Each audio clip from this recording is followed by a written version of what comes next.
Hello বন্ধুরা, কেমন আছেন? আশা করছি ভালো আছেন। দর্শক, আমাদের পেজ এবং চ্যানেলে আপনাকে স্বাগতম। আজকে আমরা আরও একটি নতুন গল্প নিয়ে আপনাদের সামনে হাজির হয়েছি। দর্শক, আজকের গল্পের নাম হচ্ছে রহস্যময় এক শিশু। চলুন শুরু করা যাক। ঘটনাটি আনুমানিক 50 বছর আগের। বিলকিস বেগমের একটি ছোট ছেলে, বয়স 4 থেকে 5 হবে। তার সাথে একদিন হঠাৎ একটি অপরিচিত বাচ্চা ছেলের খেলতে এলো। সারা বিকেল একসাথে থাকার পরও সে সন্ধ্যাবেলাও খেলতে চাইল। সেই সময়টা ছিল বিলকিস বেগমের ছেলেটির পড়তে বসার সময়। অপরিচিত ছেলেটি পড়ার সময় বিরক্ত করছিল, তাই সে বাধ্য হয়ে মাকে ডাকলো। বিলকিস বেগম এসে ছেলেটিকে বললেন বাড়ি ফিরে যেতে, কিন্তু ছেলেটি যেতে চাইছিল না। একসময় তিনি একরকম জোর করেই তাকে বাড়ি পাঠাতে চাইলেন এবং দরজা পর্যন্ত এগিয়ে দিলেন। যাবার সময় ছেলেটি বাড়ির পেছন দিকে হেঁটে গেল, পেছন ঘুরে কেমন অদ্ভুতভাবে হাসলো আর হাতের ইশারায় বিলকিস বেগমকে ডাকলো।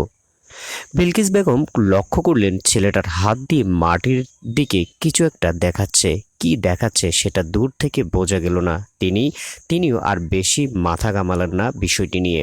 ভাবলেন বাচ্চা ছেলে, খেয়াল খেয়াল। ঘরে ফিরে গেলেন বিলকিস বেগম। সেই সন্ধ্যের ঘটনার পরদিন বিলকিস বেগমের ছেলের জ্বর পড়ল। কয়েকদিন কঠিন জ্বরে ভুগল ছেলেটা। অবশেষে সে মারা গেল। পুত্রশোকে বিহ্বল হয়ে কয়েকটা দিন কেটে গেল বিলকিস বেগমের।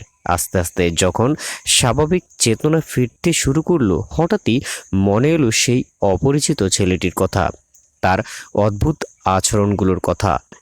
এভাবেই একসময় মনে পড়ল মাটির দিকে ইশারা করার সেই কথা।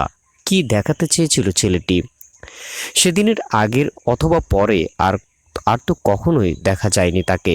কে ছিল সে? কোথা থেকে এলো? তার আসার সাথে এই মৃত্যুর কোনো যোগ আছে কি? কৌতূহলবশত তিনি বাড়ির পেছন দিকে গেলেন সেই জায়গাটা দেখার জন্য। গিয়ে দেখলেন ছোট্ট বাসারদের একটি গভীর গর্ত, যা আগে কখনোই ছিল না সেখানে। সেই অচেনা ছেলেটির খোঁজ করেও তাকে আর পাওয়া যায়নি কোনোদিন। হতে পারে সে অশরীরী কেউ। দর্শক, এই ছিল আমাদের আজকের গল্প।